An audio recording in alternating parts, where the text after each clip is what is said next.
Welcome back, guys. It's JJ2 with another deck profile. Hey, this week we're doing Bujins. I'm trying to make them competitive again.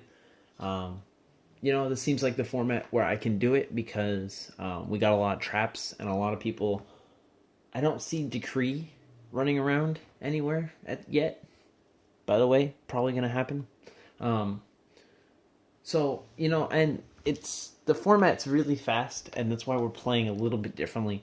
So some of these monster counts are going to be a little off.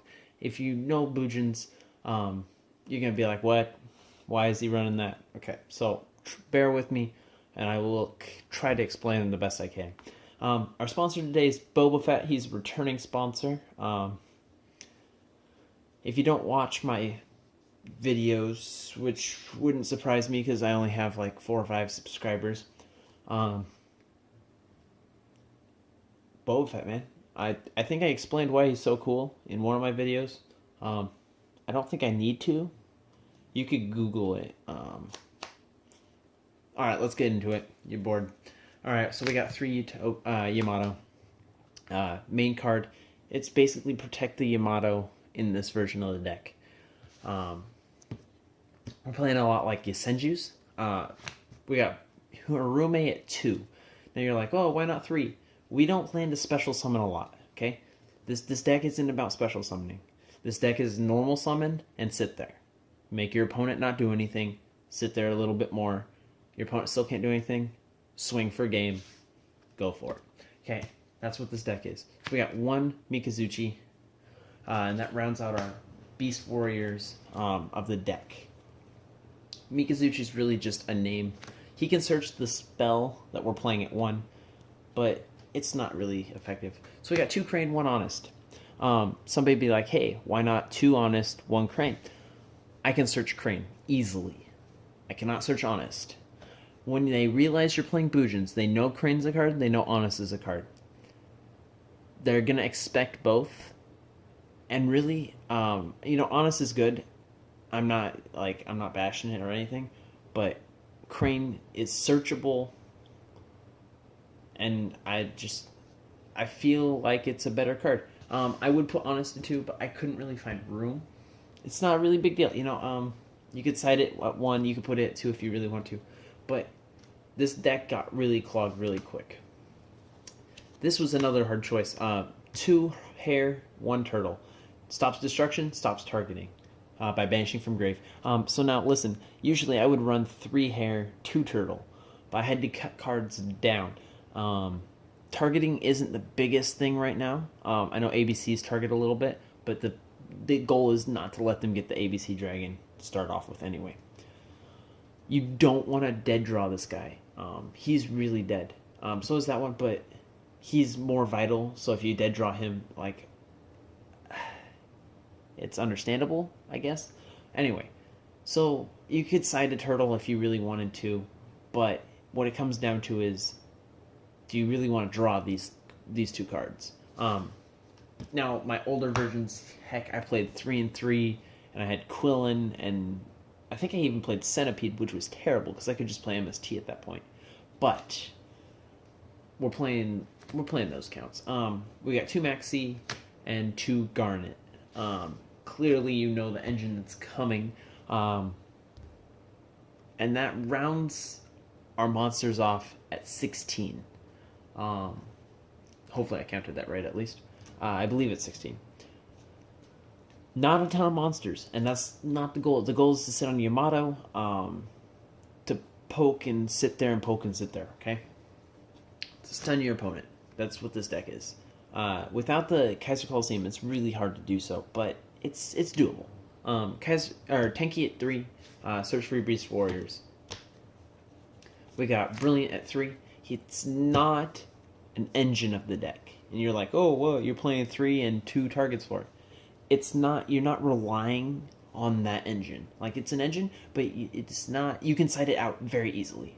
You don't need Brilliant Fusion. Sure, it's great. You send one of the little Bujins to the grave that can banish for an effect, so Hare or Turtle. You get 2 normal summons. It's great, but don't rely on it. You can set these cards as bluffs because they know you're playing traps. You playing hella traps. We'll get there in a second. We're playing 2 Duality because we don't play into special summon a lot. We're playing 2 Twin Twister because if we dead draw, send it to the grave. You know what I mean? The grave effects. The back row is going to be a thing. A lot of people playing a lot of back row. It's a back row heavy format again. People don't realize that quite yet. We got 1 Bujin Carnation. It's kind of just in case they dark hole you and you didn't have the hair, or they kaiju you and then dark hole you, or you know what I mean. In case you lose your monsters and you're still alive. Regeki, Goblin, Foolish. Those are all at 1. And that puts us at 14. Now, the first things I'm going to side out, if I have to side on an opponent, is Foolish Burial and Upstart Goblin. Okay? We're not relying on the little monsters, the hare and the turtle. And the draw card is just the draw card. You put something in place of it. And I believe we're at 14 or 16 spells. I'm not completely sure, and I don't really feel like counting in front of you guys. So we got 2 lose 1 turns. Again, we're not special summoning. We don't want to. You can under this, but you don't really want to. We want to stun our opponents. Quaking, we got 2. It's really good because Susanoo, you can swing at all their monsters that same turn. So if you Quaking a whole bunch of their monsters, just let them sit there. Because unless they're going to tribute them for a tribute summon, in which you could probably, respond to, shoot, you have targets to attack later. Let yourself build up a couple cards, get ready for it. So we got 2 Starlight Road to negate Dark Hole, Regeki, Twin Twister, you name it. So we got 1 Floodgate, 1 Bottomless, both targets for Rafflesia, sorry. So we're playing 2 targets for her. We got 1 Warning and 1 Vanity's Emptiness. And that rounds out our traps at 10. Which is quite a bit of traps, but not nearly as much as there could be. So I'm going to blast through this one real quick. So we got 3 Susanoo, a Kagasuchi, Tsukiyomi, Rafflesia, Dweller, Topia, and Topia Lightning. Sorry, I know you couldn't see those ones. Diamond Dyer, Castell, 101, Constellar Omega, 1 Seraphonite, and 1 Stardust Dragon.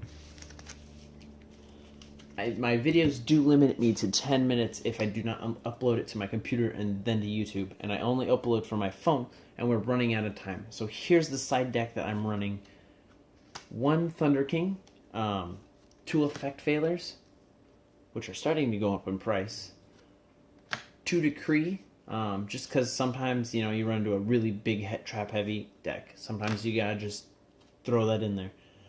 3 System Down, because ABC and Cosmos. 3 Flying Sea. 2 Summoning Curse. Okay? A lot of you might be thinking, what does Summoning Curse do? Okay, so if a monster or monsters is summoned, the current controller of the monsters banishes a card from their hand. Once per turn during your end phase, pay 500 life points or destroy this card.